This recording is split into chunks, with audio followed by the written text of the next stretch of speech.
Is it already recording? Hi, my name is Stacy Eldridge, and I just wanted to share with you all a little bit about my sister, Sara. And you'll just have to forgive me. I'm the oldest of 4 girls, all 3 years apart. Sara was number 2, then Samantha and Sabrina.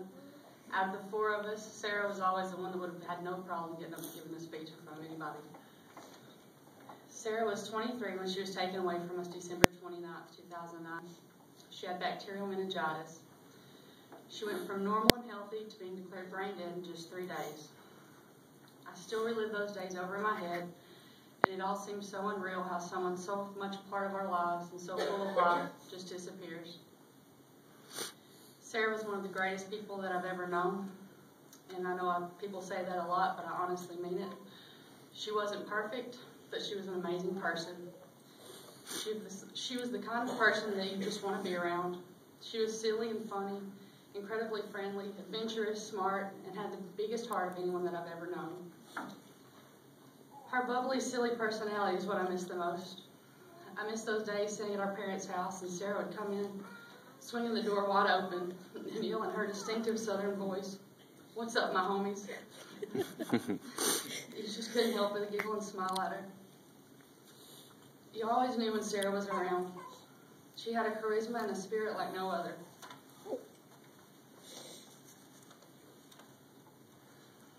Sara was a very much outgoing and people person. She was very friendly and never met a stranger. We would go into Walmart and I'd grab what I needed, maybe say hey to somebody in passing.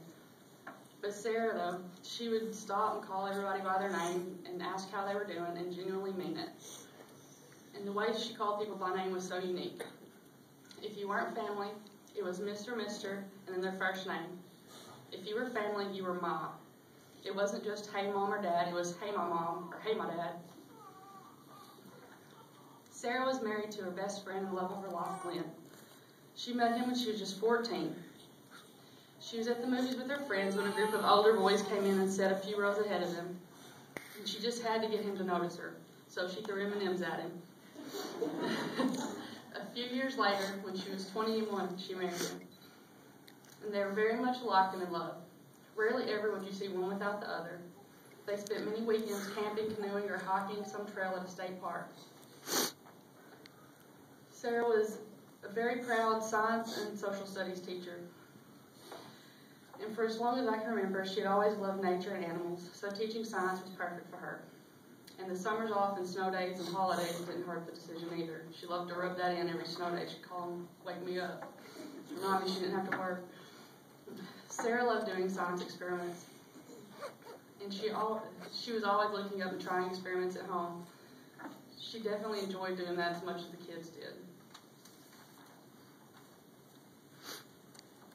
Her whole life, Sara had a great love for animals, but not just animals, bugs, spiders, and everything. She would literally not kill a house spider. She would get the spider on her hand and take it outside. I have yet to meet anybody else in the world that does that. She had several pets, some of them bizarre. There was Fred the tarantula, Little Chef the rat that she would dress up, several snakes, and there was the normal cats and dogs. She had Fred the tarantula when she was a teenager at her parents' house. One day she had told everyone that Fred had died. A week later she was yelling through the house, it's a miracle, Fred's alive." She had gotten the spider out and lost it and didn't tell a soul there was a tarantula loose in the house. I don't think I mentioned that she had a bit of a sneaky and mischievous side. We've always been a close family, but Sara was the one you would call for anything. She was the one you could count on no matter what time it was or what you needed. She would be there. She was Dad's secret shopper that picked out all of Mom's presents for years without her knowing. And that was evident by last Christmas. Sara was the only one that would go shopping with Mom. To me and my sister, she was our best friend. She was our common link. She was the one that you could call just because, or if you really needed something, and everything in between. And she was like a PDA too. She would call us or text us with countdowns to birthdays and anniversaries.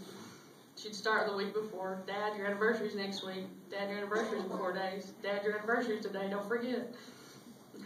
She left huge shoes to fill in so many ways.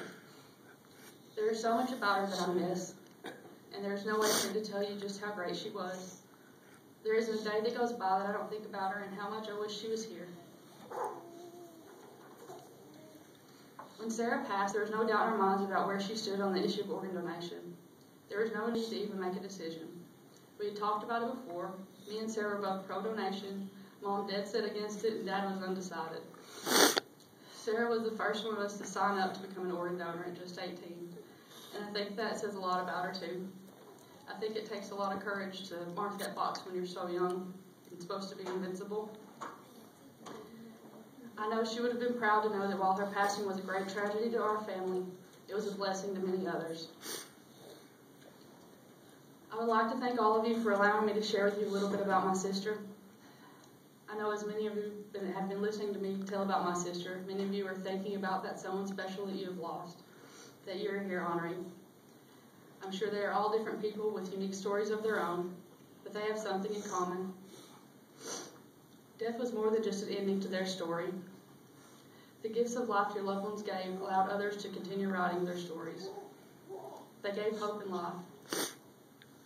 I hope you were able to celebrate your loved one's life and that you were able to find some comfort here today. Thank you.